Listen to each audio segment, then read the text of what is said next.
SC and 9, go. SC, you're on your net 1.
In October, ULA's Atlas V rocket launched NASA's Lucy on its long journey to Jupiter's Trojan asteroids.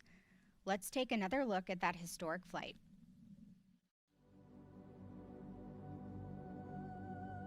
We are so excited to have been selected to fly this Lucy mission.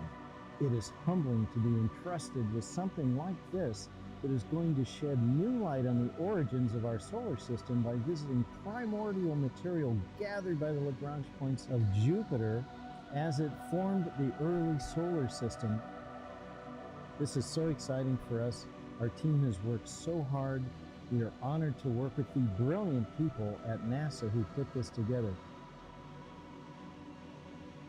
We're starting a 12-year journey of this amazing spacecraft. Really 8 missions in one. For me, as we are launching this, I think of the amazing team that brought it together. On the rocket it says Lucy Strong, and for me that's the battle cry that brought the team together. Congratulations to everybody. Go Atlas. Go Centaur. Go Lucy. 3, 2, 1, 0. Liftoff. Atlas V takes flight, sending Lucy to uncover the fossils of our solar system.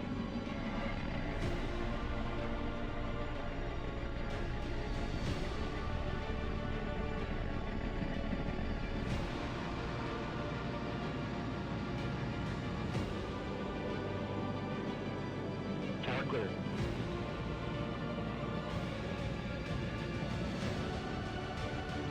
The vehicle has begun the pitch yaw. We have indication of successful separation of the Lucy spacecraft.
L minus 40 minutes.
This is Atlas Mission Control. The countdown is still holding at T-4 minutes while the launch team awaits high-altitude wind data. Today's available launch window, which is determined by orbital requirements of the STP-3 payloads, remains open through 6:04 a.m. Eastern Time for the Atlas V rocket to launch from Cape Canaveral Space Force Station in Florida. At the present time, the launch team is postured to resume the countdown for a launch in the middle of the window at 5:03 a.m. Eastern.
The ULA team continues to make progress on development of our Vulcan Centaur rocket.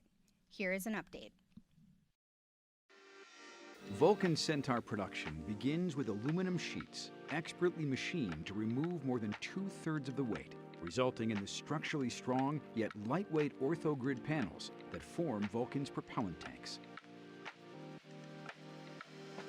The panels are then bump pressed to form the curves required to complete the tanks. At the same time, rings, adapters, and other structural components are precision milled. Next, the aluminum domes, panels, and other structures that form Vulcan's propellant tanks are first cleaned and etched to a smooth, even surface, and then anodized to harden and prevent corrosion.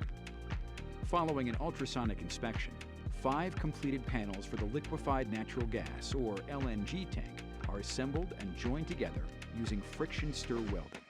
Unlike traditional welding, where filler material is used to join components, friction stir welding uses a head to stir the metal of the 2 panels together as it moves down the seam.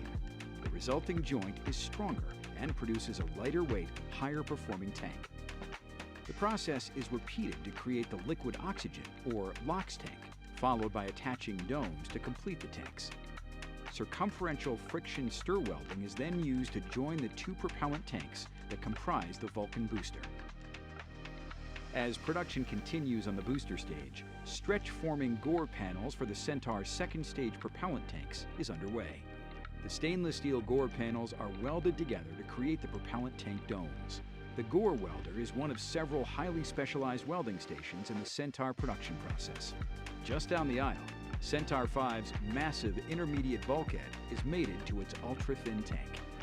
Once both propellant tanks are welded, they're mated together to create the Centaur V's second stage. Once the propellant tanks are joined, the 5.4-meter booster is sprayed with foam insulation before moving to final assembly.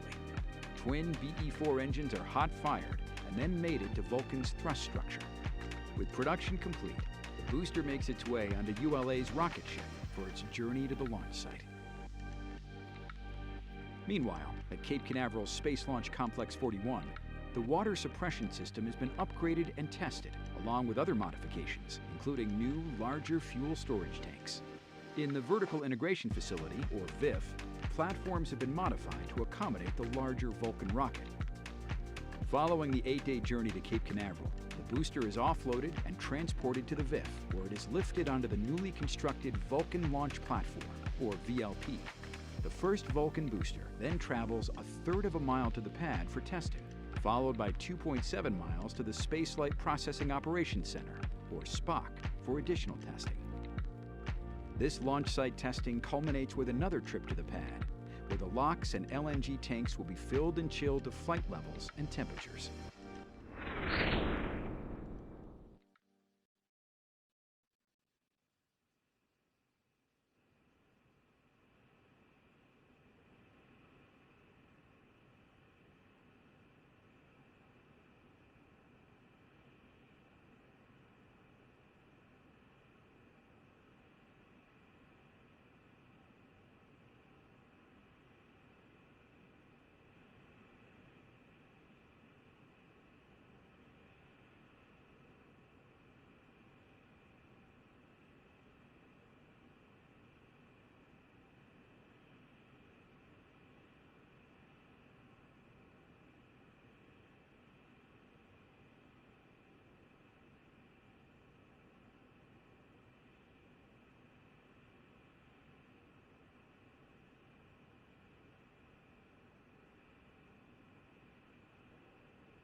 LC, LD, Channel 1.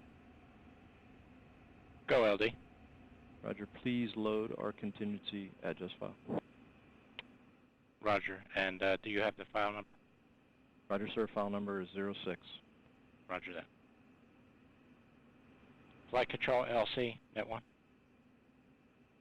Go ahead, this Flight Control. Per Operation 60, Step 220, load contingency file adjust AV093 _ 06. Roger.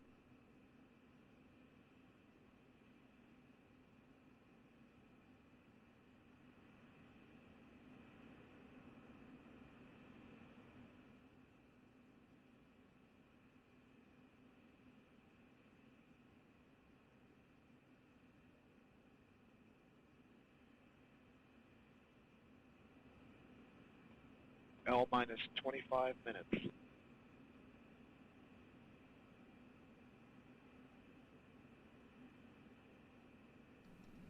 This is Atlas Mission Control. The countdown is still holding at T-minus 4 minutes while the launch team awaits high-altitude wind data. We are proceeding towards the new launch time of 5:03 a.m. Eastern. On board the Atlas V rocket, there are several payloads including NASA technology that could revolutionize how we communicate to and from space. Here's more on NASA's Laser Communications Relay Demonstration, or LCRD. Since 1958, NASA has relied on radio wave technology to talk with missions in space. Today, we're developing a better way to get spacecraft data back to Earth. That's where the Laser Communications Relay Demonstration, or LCRD, comes in. Built and managed by NASA's Goddard Space Flight Center, LCRD will send and receive near-infrared laser beams to and from Earth. As NASA's first long-duration test of optical communications technology, the mission aims to perfect space and ground-based technologies. So why lasers? Laser communications can transmit up to 100 times more data per second than previous systems by using a shorter wavelength of energy. With this increased bandwidth, missions can send larger files and even live high-definition video from space. Laser communication systems are smaller and more efficient than radio wave technology. They leave more room for science instruments, are cheaper to launch, and require less energy on board the spacecraft. These benefits extend to receivers on the ground. Earth-based laser communication receivers can be up to 44 times smaller than the current radio antennas. LCRD is the next step in making these technologies a reality, helping NASA to push the boundaries of scientific discovery and exploration. Eventually, NASA will integrate this technology into future missions, as well as share it with commercial companies.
LD, LC, net 1. LD on 1. Okay, you are tracking for our new T0 of 1003 Zulu, and L20, I'm expecting SV to go internal, and we'll reevaluate winds prior to go to IFPS power. Roger, concur.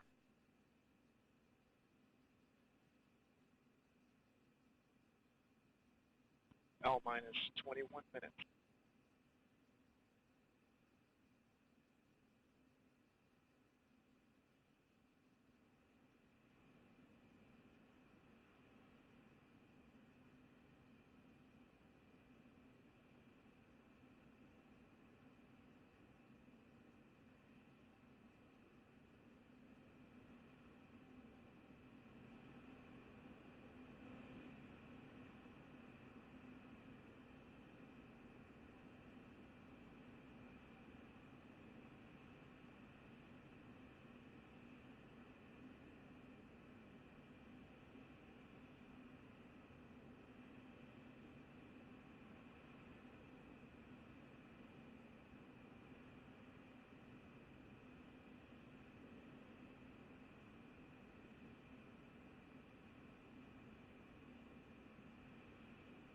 L minus 20 minutes.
LD, LC, LD, channel 1. Go. Roger, sir. We've got a report that upper level winds will be red at the open of our window. Stand by for coordination of a new T0. Roger.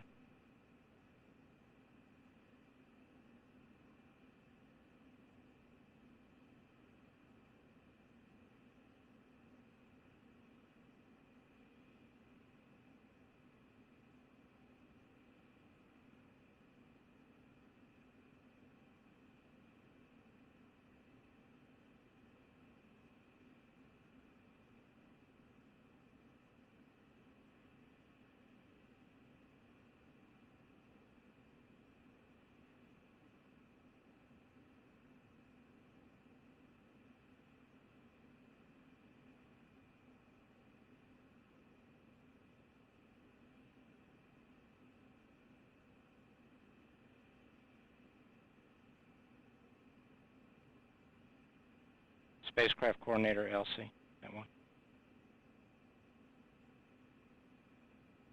SC on 1. SC on 1, go. Yeah, so we'll stand by until I get further direction on T0 for spacecraft coordination. Understood. LC, LD, channel 1. Go, LD. Roger, sir. Please coordinate a new T0 with the range of 10:19Z. That's 10:19Z. Roger. RC, LC, net 1. RC and 1. Please coordinate a new T0 of 10:19 Zulu. Roger and work. ALC, please set the clock over 10:190. Roger.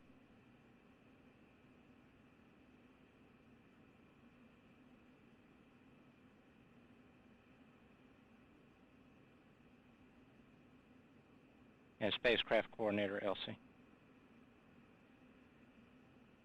Is SC on 1? Yeah, if I need to understand the SV configuration. Roger, stand by. Roger. LC, ALC. Go. Countdown clock has been set with new T0. Roger.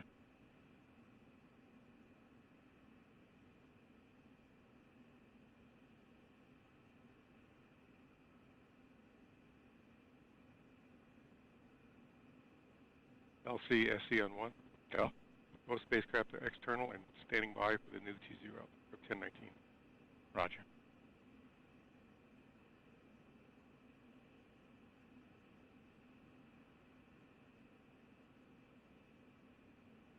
L minus 30 minutes.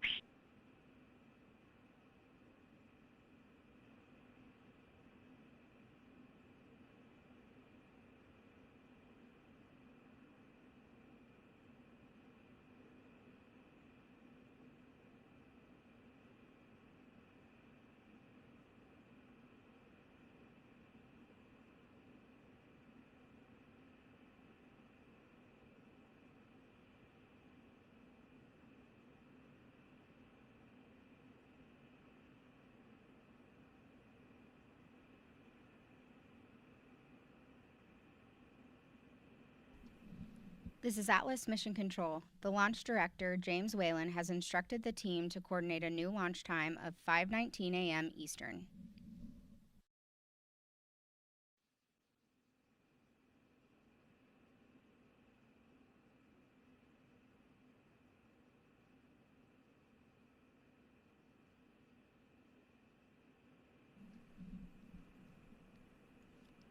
Space communications infrastructure in space and on the ground enables the data collected by missions to reach Earth, upgrading our capacity for discovery.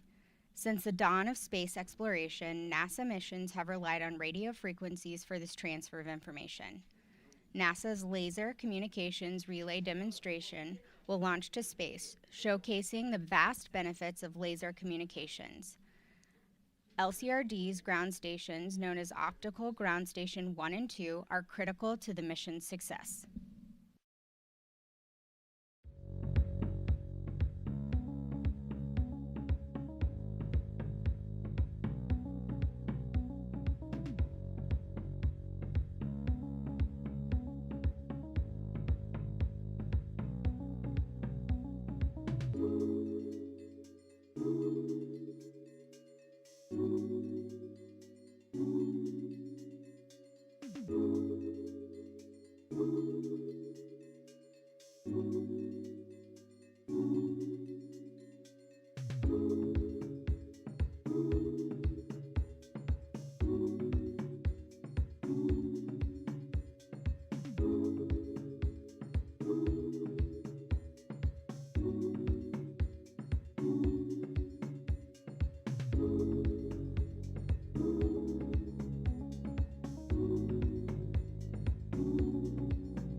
L minus 25 minutes.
L minus 23 minutes. Flight control, verify IFPS power is disabled. Verified.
L minus 21 minutes.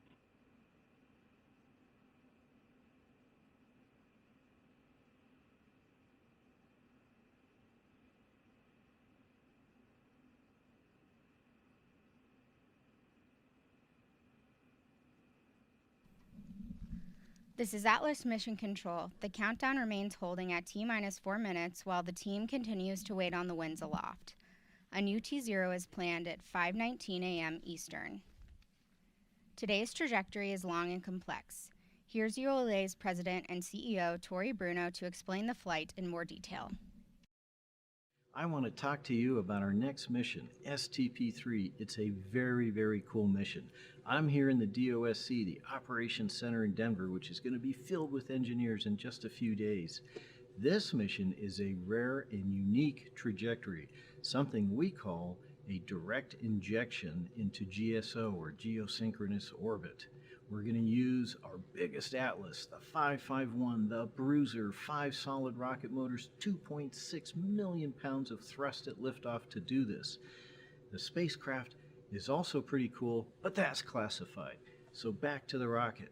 When we lift off, we're going to go straight up into the sky. We're going to be nearly orbital when the first stage finishes. It'll just take a few minutes to consume all that propellant, and then Centaur will take over. It'll take us with a very short burn just into a LEO parking orbit, so we can coast around to be perfectly aligned for the latitude we want for this spacecraft. Then it's going to do a hard burn. It's going to throw us out on a big elliptical orbit, a home and transfer that exactly intersects at its highest altitude with the destination. Normally, you'd be done right now, and the rocket would drop you off, and the spacecraft would have to use its own fuel to circularize that orbit, shortening its life. But not this time. This time, Centaur's going to go all the way. We're going to coast for 5 long hours, because that's how long it takes to get from LEO to GEO. And then just as we are intersecting that altitude, Centaur will come back to life, fire up for another burn, and lift that perigee all the way out into a perfect circular orbit at geosynchronous altitude 36,000 kilometers above Earth, a period that is exactly a day, so the spacecraft appears to hover in the sky. Go Atlas, go Centaur, go STP-3.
LCLD, Channel 1. Go ahead. Roger, sir. We are continuing to proceed. We'll have the final winds update shortly, but we are green at this moment and continuing to proceed. Roger.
L minus 15 minutes. LC, this is SAT-6 on Channel 1. Go. STP SAT-6 is on internal power and is prepared to enable the in-flight power system. Roger. Flight control, enable SAT-6 IFPS. Roger.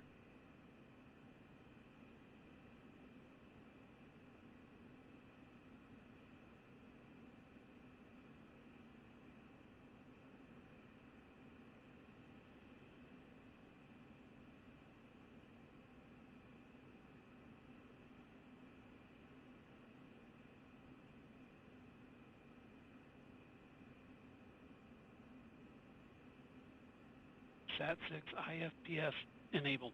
Roger. SAT-6 MM, LC Net 1. SAT-6, Begin telemetry verifications. verifying.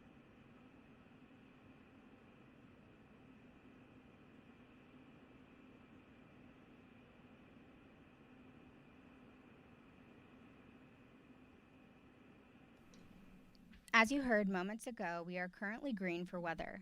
We are proceeding towards a 5:19 a.m. Eastern launch. Polling will begin in just a few moments.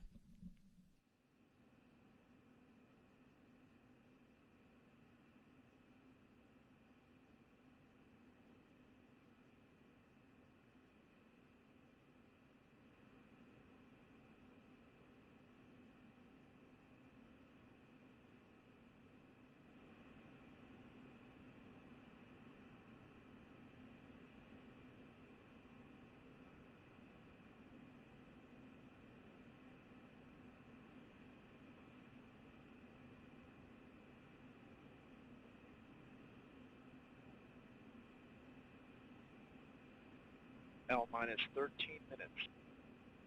LC, this is LDPE on Channel 1. Go. LDPE-1 is on internal power and is prepared to enable the in-flight power system. Roger. Flight control, enable LDPE IFPS. Roger.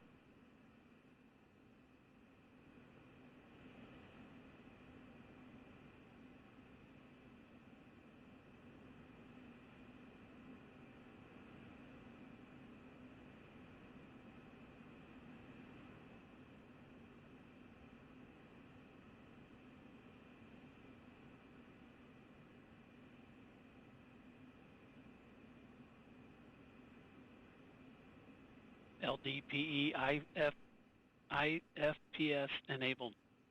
Roger. LDPE MM, LC Net 1. This is LDPE. Begin telemetry verifications. Roger. Flight control, LC. Go ahead, this flight control. Form option 409, RP1 temp update. Roger.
LC, this flight control 409 is complete.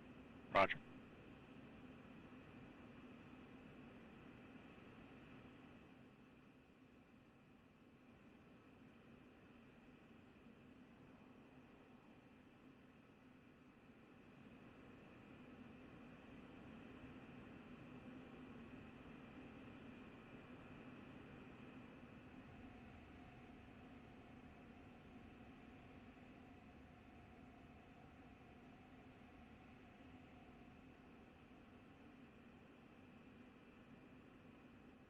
L minus 10 minutes. All communications switch to channel 1. All personnel and visitors remain in present position until launch. Maintain operational silence in the LCC. Terminal count briefing. If a condition exceeds a launch constraint any time after the terminal count status check, the observer shall announce hold, hold, hold on channel 1, identify their station, and briefly state the reason for the hold. Flight control, perform launch on time verification. Roger. OSM, place SDA1 is go. You're on net 1. OSM, place SRB ignition SNA switch in the enable position. SRB ignition enabled. Blocks 2, verify CISA purge flowing GN2 to the CISA. Verified. OSM, verify the FCO, ROC, and OSM hold fire switches are in the proceed position. Ready to proceed. RLM, verify the red line monitor and event table in the correct configuration for terminal count. Verified. L minus 9 minutes. RC, verify solar radiation acceptable for launch. Verified.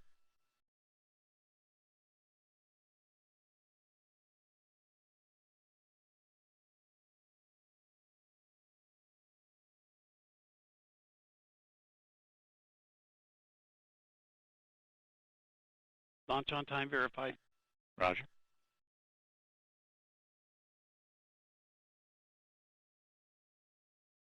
LC switch to the ready position. All steps are complete prior to the status check.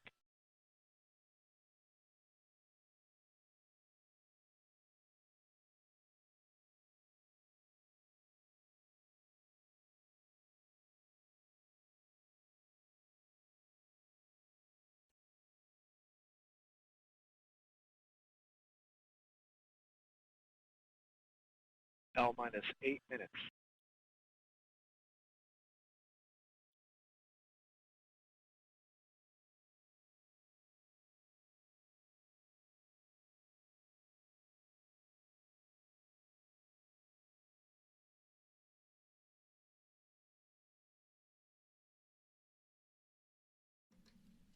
We remain in the planned 30-minute hold as we continue towards liftoff. In a few moments, launch conductor Scott Barney will pull the launch team for the final go to pick up the countdown. 29 engineers and managers are pulled for their system status and readiness to proceed. This is the final status check for all Atlas vehicle systems, ground systems, spacecraft, and the U.S. Space Force Eastern Range. The vehicle system readiness pull includes electrical systems, hydraulics, pneumatics, propulsion systems, flight control, and propellants. Let's listen in as Scott Barney performs the final polling. L minus 7 minutes. Status check to proceed with terminal count. Atlas systems, propulsion. Go. Hydraulics. Go. Pneumatics. Go. LO2. Go. Water. Go.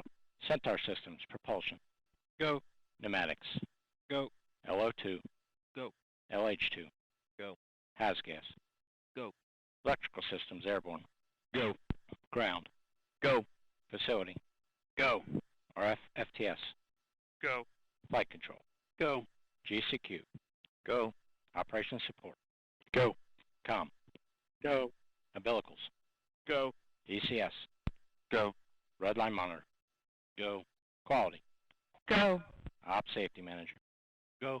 ULA safety officer. Go. Vehicle system engineer. Go. Anomaly chief. Go. Range coordinator. Clear to proceed. Launch director. Launch vehicle is ready to launch. Mission director. You have permission to launch. Proceeding with account. ALC, verify T0 is set for 10:19 Zulu. Verified. Polling is complete, and the ULA launch team and the Space Force mission director go for launch. From T-minus 4 minutes until launch, you will be listening to Scott Barney and his team performing the final steps in the countdown procedure. Several critical activities occur in the final minutes leading to launch, including verifying fuel tank levels and pressures in the booster and Centaur, as well as arming the flight termination system. At T-minus 25 seconds, you'll hear Go Atlas, Go Centaur, Go STP-3. This is the final status check of Atlas, Centaur, and STP-3 readiness. At T-minus 3 seconds, the main engine ignites, followed by ignition of the solid rocket boosters. Then after seeing the Atlas V lift off the launch pad, you'll begin hearing flight commentator Jesse Gonzalez providing launch vehicle ascent data.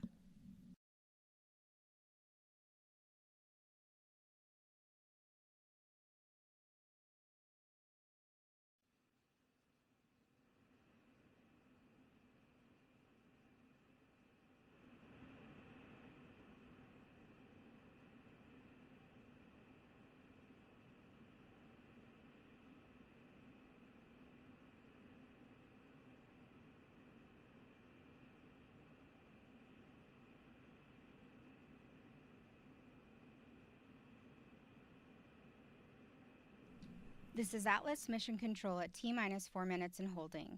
We anticipate releasing the hold in just a few moments.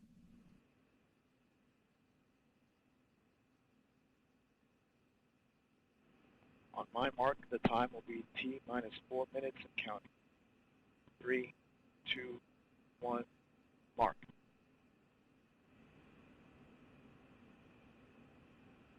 .355.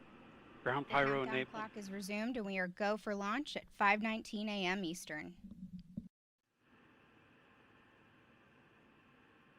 With liftoff approaching, we are going to turn up the volume on our launch team so we can hear the final preparations taking place.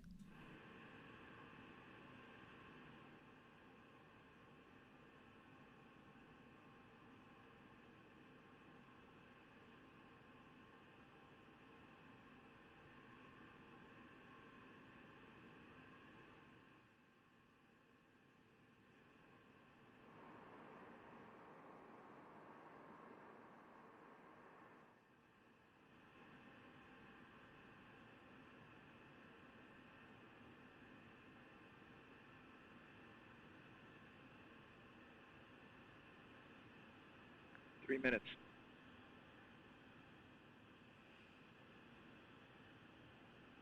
Atlas tanks to flight pressure.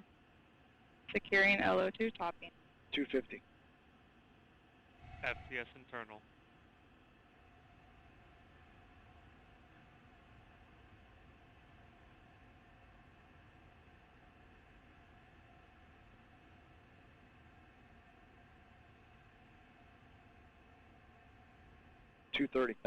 LDPE-1 is configured for launch. Roger.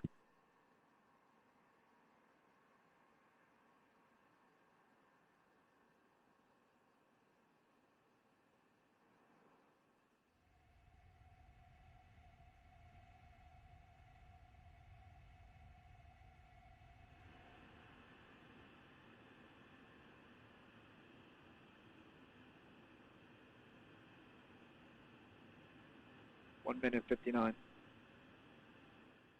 Vehicle internal. 155. Launch signature start. 150. Securing Centaur LH2. Securing Centaur LO2.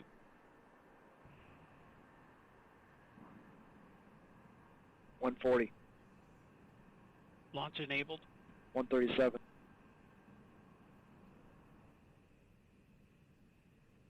FCS armed. T-minus 90 seconds, the launch vehicle, payload ground systems, and Eastern Range are go for launch.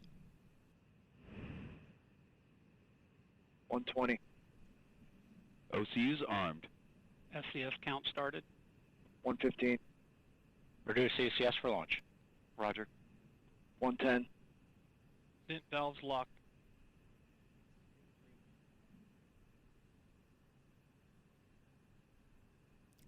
T-minus 1 minute. Rock. Report range status. Range green.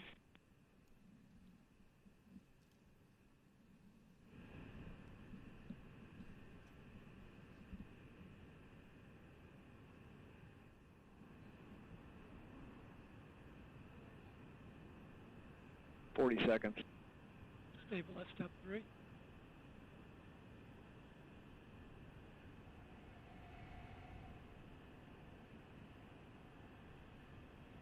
28. ECS reduced for launch. Roger. 25. Status check. Go Atlas. Go Centaur. Go STP-3.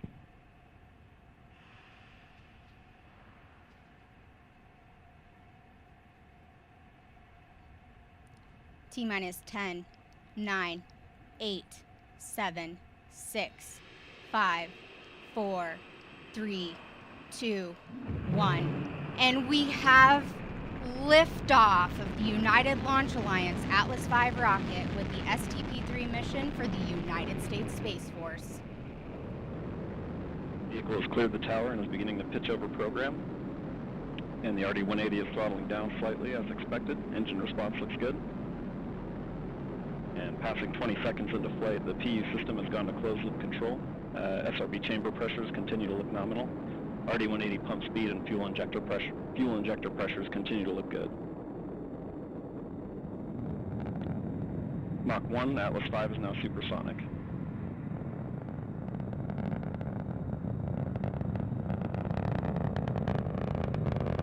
Passing 45 seconds into flight, vehicle is now passing through max Q, maximum dynamic pressure.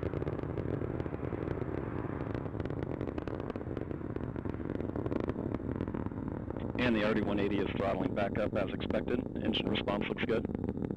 Passing 1 minute into flight, the vehicle is now 9 miles in altitude, 7 miles downrange, traveling at 2,200 miles per hour.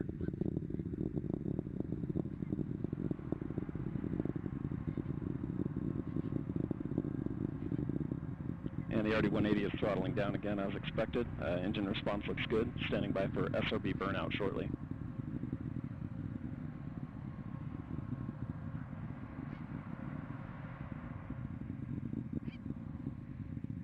And just past a minute and a half into flight, we have burnout on all 5 SRBs. Burnout pressure signatures are looking good, and the RD-180 is being throttled back up as expected following SRB burnout. Standing by for jettison shortly.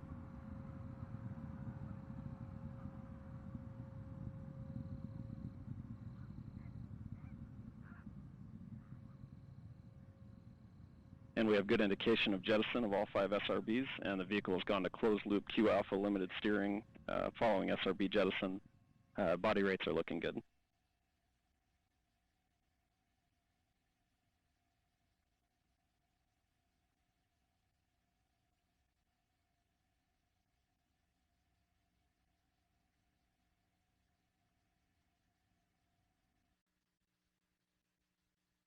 And coming up on 2.5 minutes into flight, a little over 2 minutes remaining in the boost phase of flight.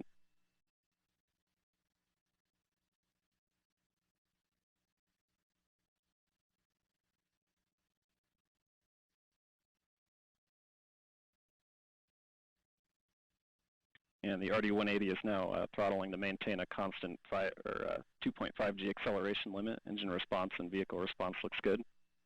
And the Centaur reaction control system is now pressurizing to flight levels.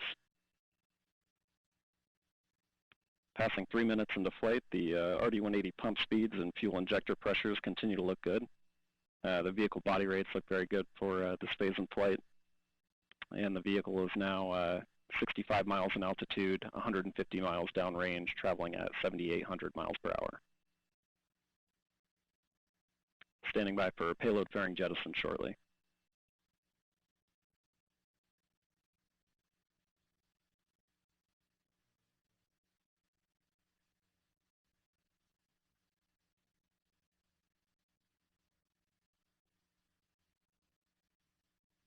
And we have good indication of payload fairing jettison. And we have Centaur forward load reactor deck jettison. And the RD-180 is throttling back up as expected. Engine response looks good.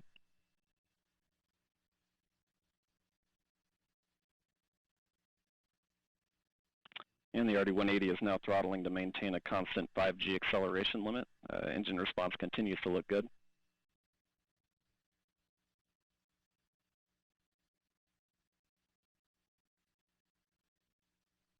And Centaur has begun the boost phase chill down portion of flight to thermally condition the RL-10 for operation.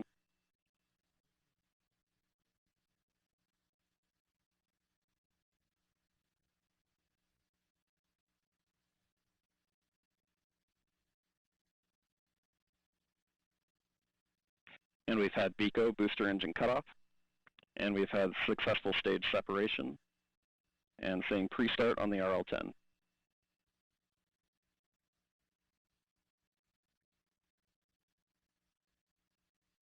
And we've had ignition for the first burn. This will be the first of 3 Centaur burns for today's mission and will last a little under 6 minutes. The RL-10 startup parameters are looking good and seeing the body rates close out nicely.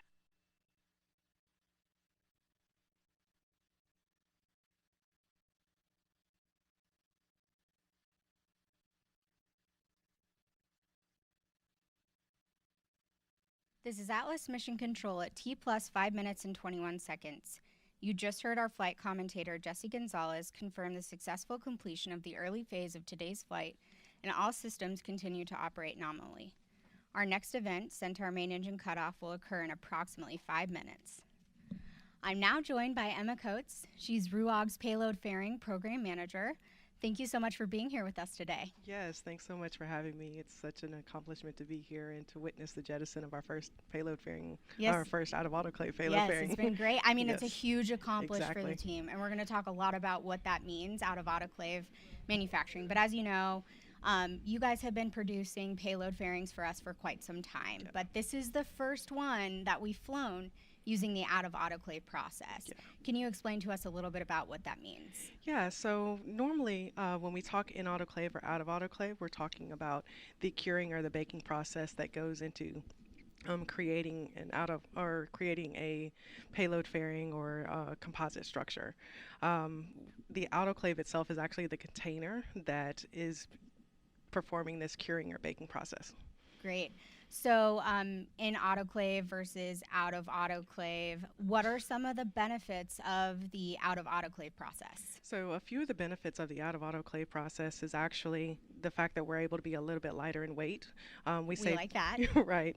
So we're saving time and cost and everything also because we don't have to have that same internal pressure requirement that's used in the in autoclave process.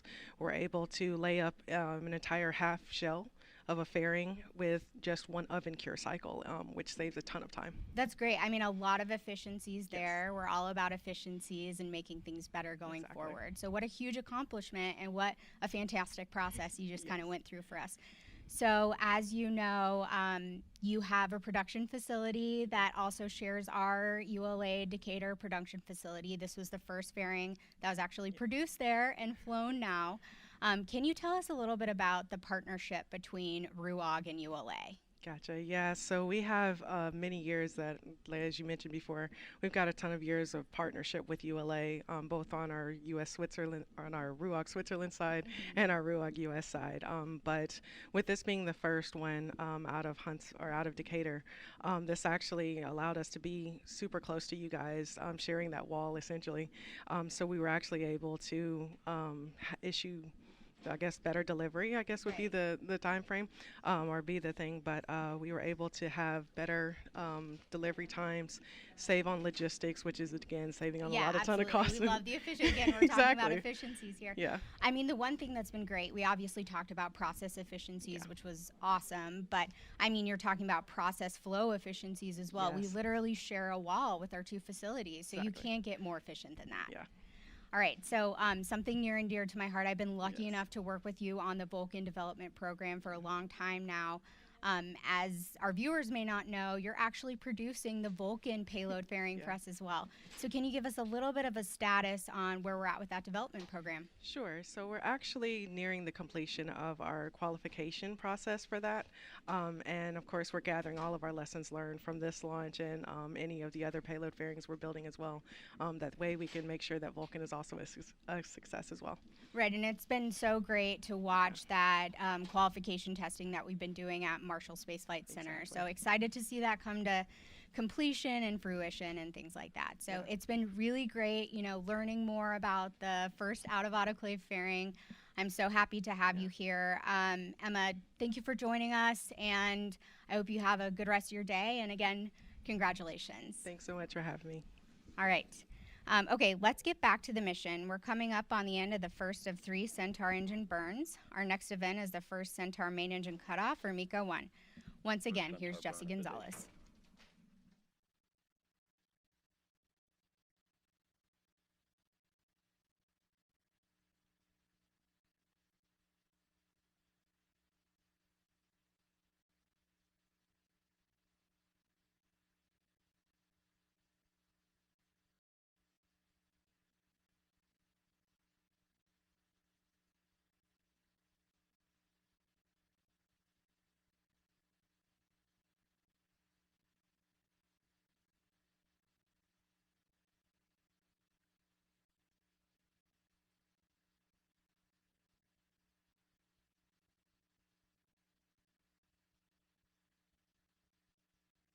And standing by for MECO 1 shortly. And seeing PU go to open loop control in preparation for MECO.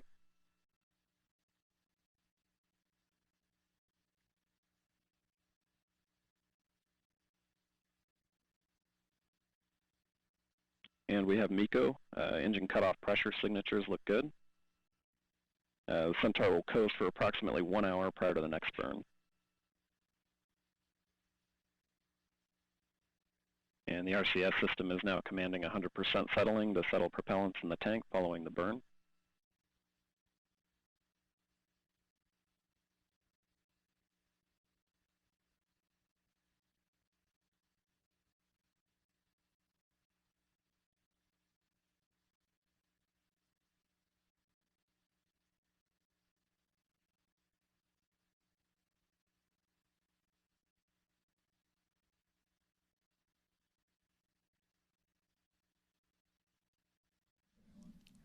This is Atlas Mission Control at T plus 11 minutes and 30 seconds. Jesse Gonzalez just reported the successful completion of the first of 3 Centaur engine burns. Centaur is now in coasting over the Atlantic Ocean west of Africa, but we still have a long way to go. STPSat-6 is scheduled to separate from Centaur into geosynchronous orbit in just about 6 hours and 20 minutes, followed by 40 minutes later by separation of LDPE-1. To tell us more about the spacecraft, I am now joined by the STPSat-6 Program Director, Ray Crow. Ray, thank you so much for being here today. Oh, I'm absolutely delighted to be here today. It is a great day for our nation. It is a great day for our nation. Absolutely fantastic. Very exciting. Finally got off the ground, Yeah. which was great. But thank you for taking a couple minutes off console to be here with us today. My pleasure. I'm excited to learn more about STPSat-6. So to get us started into the questions, why don't you tell us a little bit more about Northrop Grumman's role in this mission? I'll describe Northrop Grumman's role in this mission, but I'll give you a bonus item. Oh, great. I just got a note from our engineers here on site, and we are receiving spacecraft telemetry as expected. Absolutely Oh, that's fantastic. amazing. I love the up-to-date information. So we have a very significant role in this mission. I'll start with the Northrop Grumman contribution from the top of the rocket to the bottom of the rocket. There are 2 spacecraft. The top spacecraft is STPSat-6. STPSat-6's mission is to explore science that will inform a generation of spacecraft design and mission design. Northrop Grumman's role for STPSat-6: design, development, test, integration of the payloads, and support of the mission over a 10-year period of time. That's quite a life cycle. It's a fantastic life cycle, but you contrast that to this program has been under motion for the last 7 years. So this moment. Long day coming. Punctuation point between 7 years of development and the first hours of 10 years of operation. So we are very excited about that. As we move down the stack, LDPE number 1. LDPE stands for Long Duration Propulsive EELV. Very good. An acronym within an acronym. Love those. So think about LDPE number 1. It is a ring. However, it is an extremely smart ring. It is a spacecraft, and you can affix payloads to that spacecraft. There are so many advanced scientific payloads that are sitting on shelves right now, and for lack of financial resources, we cannot get those in space. Enter LDPE number 1 and the platform ESPISTAR produced by Northrop Grumman. So we have an inexpensive and an easy way to integrate payloads that represent the forefront of technology, a way to reduce risk, to test payloads in space early, and even better than that, the opportunity for residual operational capability. We continue our walk down the vehicle this morning, and we have had, it is a pride point for us, and the pride point is the relationship with Atlas over a 3-decade, more than 30-year period of time. A long heritage there. Extremely long heritage, so everyone, of course, saw those magnificent GEM engines. Those are produced by Northrop Grumman. Yes. We also produce some composite structures for the Atlas as well. So